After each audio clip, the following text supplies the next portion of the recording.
time I finally put the different clutch spring in. You can never focus. So this is the 7500. I'm gonna go ahead and go grab some tools and go ahead and get this stuff all taken off. So I grabbed some of the tools I'm gonna need to do it. Cover and the blue MSD wire. And the reason I got the cover is because on my Super X-Ped I had the throttle cable running like that, and before without the stack and the two spacers, it would hit there, so that's why that was originally cut out. And so I'm gonna throw a new one on, loosen that up. This is loosened up, so the wheel's pretty much ready to come off. There's still some gas in here, so I'm gonna have to be careful when I go ahead and lift it back up. As you can see, I already changed out the MSD plug from the purple one to the blue one, and I have the new engine cover sitting right there ready to go on when I put it all back together. Only reason I had the purple one on was because, if you remember, originally I had the purple head kit on there, and there's this one that's all messed up. I don't know. Yeah, look at it's all scored. So no good. Do away with that, and then you don't have the two gaskets to worry about, like on this one. Oop, almost flipped over. Like this one's just a one-piece design versus having right here where the head kit would go. So I'm gonna keep working on this thing. Alright, so I got the wheel off, the exhaust off. I got the first bolt off right there. These ones are pretty much loose. I put the new piece on. Looks really good.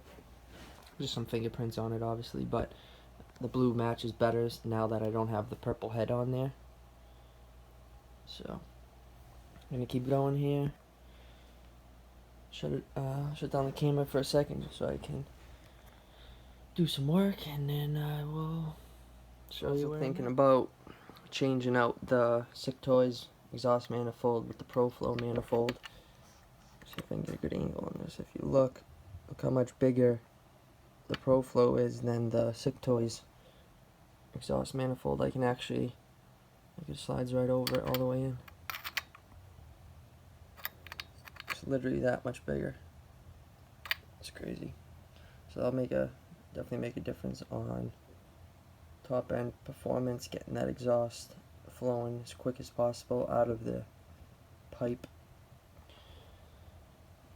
I wish they still made these things too. Look how nice they are. You can run the 4 springs, and instead of the pipe going over, it goes inside, so that way you don't have to worry about any exhaust slipping by and making a mess all over the place like these ones do.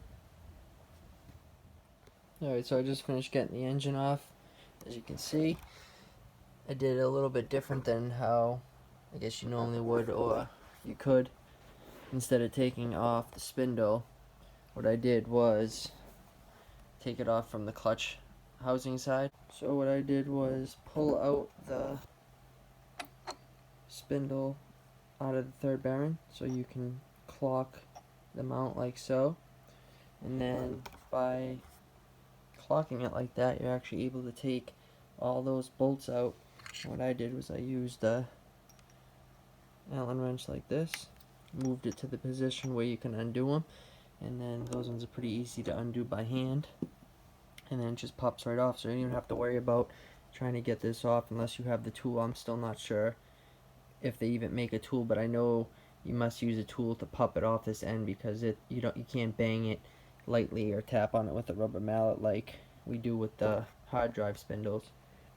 The Black Magic spindles, though, have the threads in there as well, so you can do the same thing. So I'm thinking that's exactly how you do this, but since I did this, I really have no reason to take it off. This is the 7500, and that's what we're going to be putting in.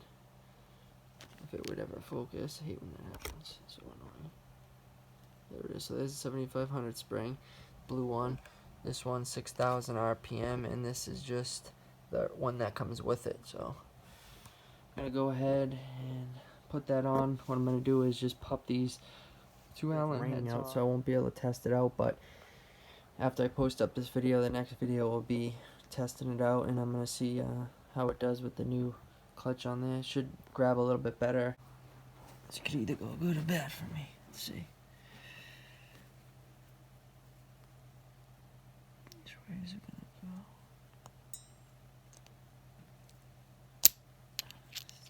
just like that. I hope I got that on camera.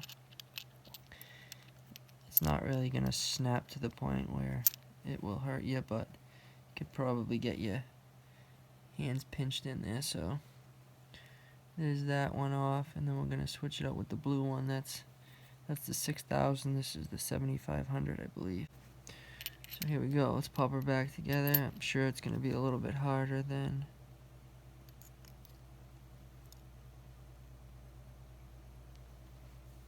it was to take it apart. Basically, get it in there like so.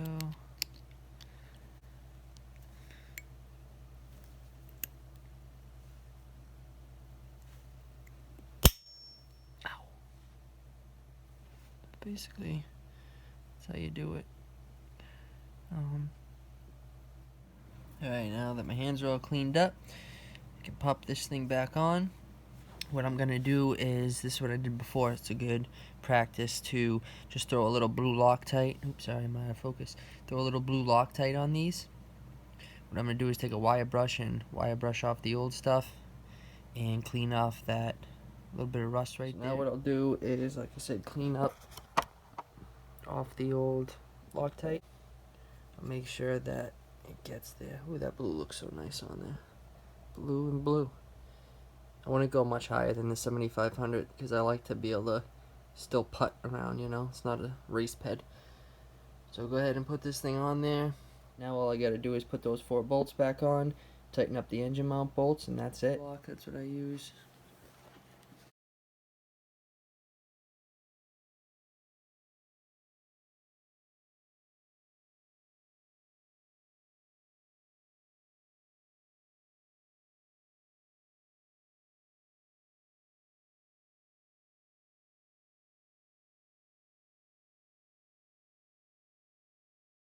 Or 2 to get it tight if you want. I'm just going to do one side and then the other side. Like I said, you don't gotta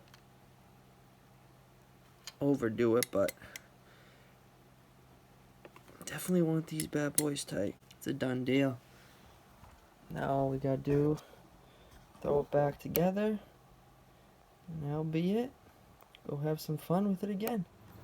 Makes it easy to have the little piston tool in there, piston stopper in there, easy to grab it, you know. What I'm doing is putting the 4 bolts in on the clutch housing by hand, is pretty much hand tight. You see that one at all? A little bit. This is the trick part right here. So what I did was spun the motor. So you see this bottom one down here, you can't get to that otherwise. So when you do it this way, you don't have to worry about taking out the spindle. Like say you wanted to just switch up your clutch, or like I did my spring, you could do it like this real simply. Alright, now that those are all tightened up, put the engine covers on.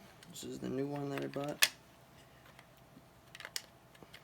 Hardware, 2 bolts in for hardware first, one on opposite sides.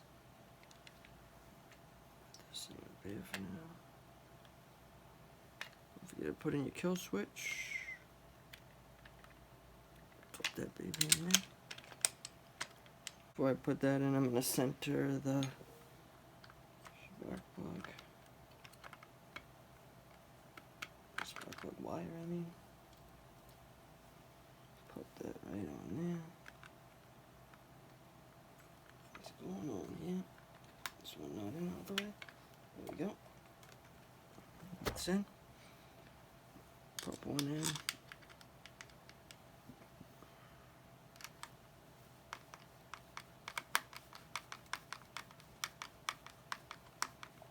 It's new. Making it new threads in there. It's really tight.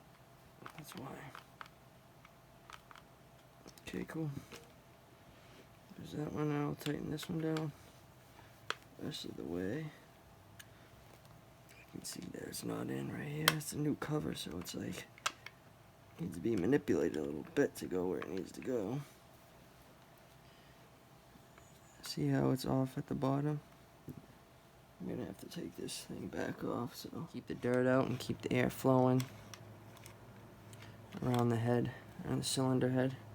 That's the point of these. I see a lot of people running without them, and I have too, on the GL23H or the G23LH. But when you're really ripping wide open for a long time, you definitely want that airflow over the cylinder. Alright, cool. Both of those are tight now. I'll clean it off after, but just so you get the idea. Look at that, so shiny, it's distorting the camera. Pretty sweet. Now all left to do is put the back tire on, put the pipe on, and go for a rip. I also redid the Kenda outline. Looks pretty mint. Tire. Came out awesome. You always take off this, throw the tire back on.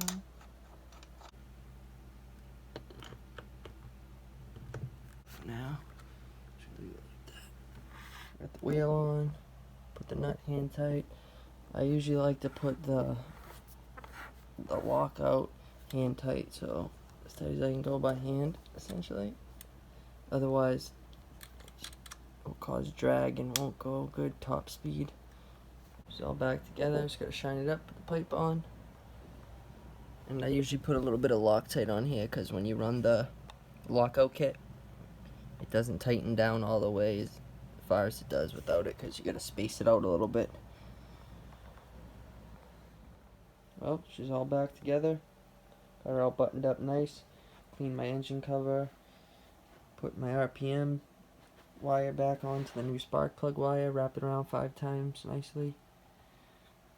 And that's pretty much it for this video. I didn't put the pipe on because I'm going to be running down to the parts store tomorrow to grab some red RTV or heat sealant. Because usually when the manifold, when you're wide open, sometimes the vibration causes the gases to kind of spit out the back and it makes a mess. So I'm going to seal that up before I finish and start it up. But I'll try to make a video tomorrow of it running and going with the new clutch spring and show you the difference basically of how it takes off. Thanks for watching, guys. I appreciate it. If you found this video helpful, give it a thumbs up, comment, and subscribe. Peace.